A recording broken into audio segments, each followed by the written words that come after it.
अधुरी प्रेम कहाणी, कधीही पूर्ण न होऊ शकणारी मराठी प्रेमकथा.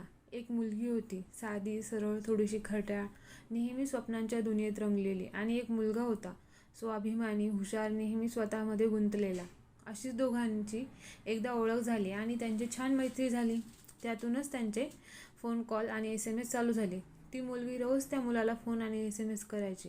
जर तिने एखाद्या दिवशी कॉल किंवा SMS नाही केला नाही तर तो तिच्यावर रागवायचा आणि तिला विचारायचा, काल तू फोन का नाही केलास? मी वाट पाहत होतो तुझ्या फोनची. मग ती त्याला म्हणायची की नाही, सॉरी, काल नाही जमलं फोन करायला. तिच्या या उत्तरावर तो समाधानी नसायचा. रोज त्यांचे फोन आणि SMS चालू असायचे. त्या मुलीला त्याच्याशिवाय करमत नसे. तिने कितीही ठरवलं की आपण त्याला जास्त मेसेज नाही करायचं, तरीही त्याला SMS केल्याशिवाय तिला करमत नसे. ती त्याला SMS करायची. त्यांचे एकमेकांशी संवाद वाढू लागले होते.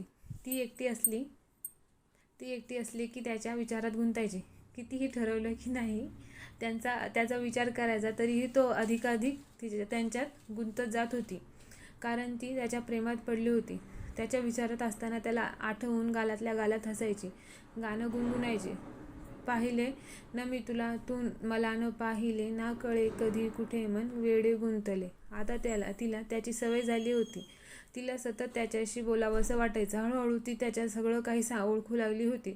त्याचा मूड कसा आहे, का आहे, ह्या गोष्टीचा त्याला आश्चर्य वाटत होते. तो तिला विचारायचा, अगं तुला कसं कळलं की माझा मूड खराब आहे ते? ती त्याला म्हणायची, मैत्री केली आहे, थोडंफार तर तरी कळू शकतं. अशाने ती त्याच्यात आणखी गुंतू लागली. त्याच्याशिवाय तिच्या मनात कोणी नसते. तिला त्याच्याबद्दल सगळं माहीत होतं. तो कसा आहे, त्याचा स्वभाव कसा आहे, त्यांचं दिनक्रमच तिला माहीत झालं होतं. तो कधी जेवतो, घरी किती वेळ असतो, मित्रांबरोबर किती वेळ असतो, कधी झोपतो, कधी उठतो.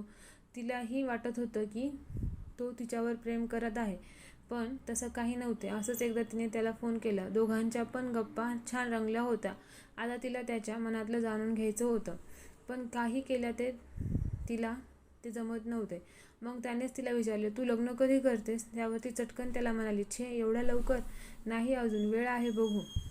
तू कधी करतोस लग्न? जेव्हा तो तिला म्हणाला, मी लग्न करणार नाही, मी एकटाच बरा आहे. मग त्याच्या या उत्तरावरती खूप दुःखी होते.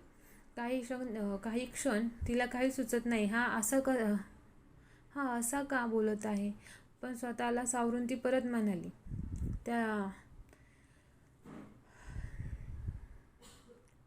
त्याला विचारले, तू असा का बोलत आहेस? तुझ्या आयुष्यात काही घडलं आहे का? तो अपसेट होऊन तिला म्हणतो, होय, आणि आता मला कोणीच नको, मी एकटाच बरा आहे, खूप सुखी आहे. त्याच्या आयुष्यात खूप काही घडलं आहे हे कळल्यावर ती विषय बदलते आणि ते दोघे दुसऱ्या विषयावर बोलू लागतात आणि त्याचा कोमजलेला चेहरा परत फुलवते.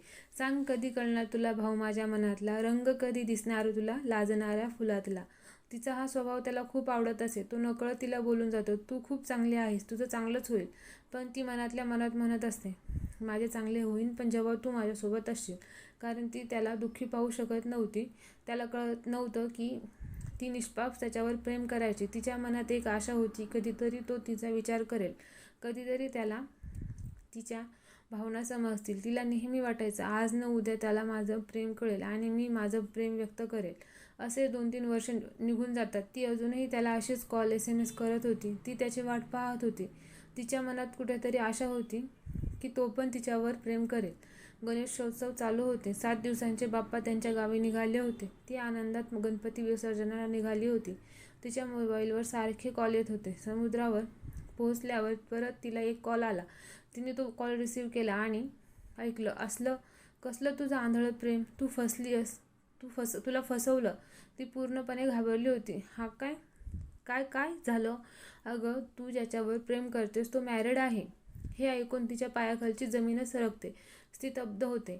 एका आडोशाला होताना तिच्या पायात काच रुतते, पायातून रक्त वाहते आणि ते तिला माहीतच पडत नाही. ती तशी स्तब्ध होते. तेवढ्यातच तिचे मित्र आणि आई शोधत येतात. तिच्या पायाला पाहून तिची आई ओरडते, अगं, पायात काच गेली आहे आणि तुझं लक्ष कुठे आहे? आई मग पायातून काच काढते, पण तिचं हृदय त्या काचेप्रमाणेच तुटत होतं. तशी जाऊन ती समुद्राच्या काठी बसते. कोणाला डोळ्यातले अश्रू दिसू नये म्हणून त्या पाण्यात भिजून आपले अश्रू लपविते. त्या रात्री तिला झोप लागली नाही. दुसऱ्या दिवशी ती त्याला कॉल करते. डोळ्यातले अश्रू गिळून ती त्याला बोलते, ह्यापुढे मला कोणत्याही प्रकारचा कॉन्टॅक्ट करू नकोस. तो खूप गोंधळून गेला होता की ही अचानक अशी काय बोलते म्हणून. अगं काय झालं, ती खूप काही गोष्टी माझ्यापासून लपवल्या आहेस. त्याला तिच्या बोलण्याचा अर्थ कळतो. परत ती त्याला बोलते, तुला माहीत आहे काय मी तुझ्यावर किती प्रेम करते. तो म्हणतो हो मला माहीत आहे. ती शॉक होते, काय. तो हो मला माहीत आहे तू माझ्यावर प्रेम करतेस आणि मीही तुझ्यावर प्रेम करतो, पण ते कधी पूर्ण होऊ शकत नाही आणि कधी व्यक्तही मला तुला फसवायचं नव्हतं आणि मला तसं करता नाही आलं असतं, म्हणून मी तुला काही बोललो नाही. मी पण तुझ्यावर खरं प्रेम केलं. मलाही तुला बोलायचं होतं, पण मी घाबरत होतो की कदाचित हे सगळं समजल्यानंतर तू माझी मैत्रीही तोडशील, म्हणून मी तुला काही बोलत नव्हतो. मला निदान तुझ्याशी निव्वळ मैत्री तरी ठेवायची होती. मी तुला कधी मिळवू शकत नव्हतं, पण मला तुला गमवायचं पण नव्हतं, म्हणून मी गप्प होतो. नशीब पण कसे आहे बघ ना, जेव्हा वेळ होती तेव्हा माझ्यासोबत प्रेम नव्हतं आणि जेव्हा प्रेम आहे तेव्हा माझ्यासोबत वेळ नाही. पण मी देवाकडे एकच प्रार्थना करतो, तुझा पुढचा जन्म फक्त माझ्यासाठी असू दे. आणि तो शांत होतो. तिला हसावे की रडावे हेच कळत नव्हते. शेवटी ती त्याला बोलते, आज मी हरून पण जिंकले आहे, आणि कॉल ठेवते. आजही ते दोघे एकमेकांवर प्रेम करतात. फरक एवढाच की ते प्रेम फक्त त्यांच्या स्वतःपुरतं असतं. तिने आता त्याला कॉल SMS करणे सोडले आहे, पण तो महिन्यातून 15 दिवसातून 1-2 कॉल तो करून तिची विचारपूस करतो. धन्यवाद.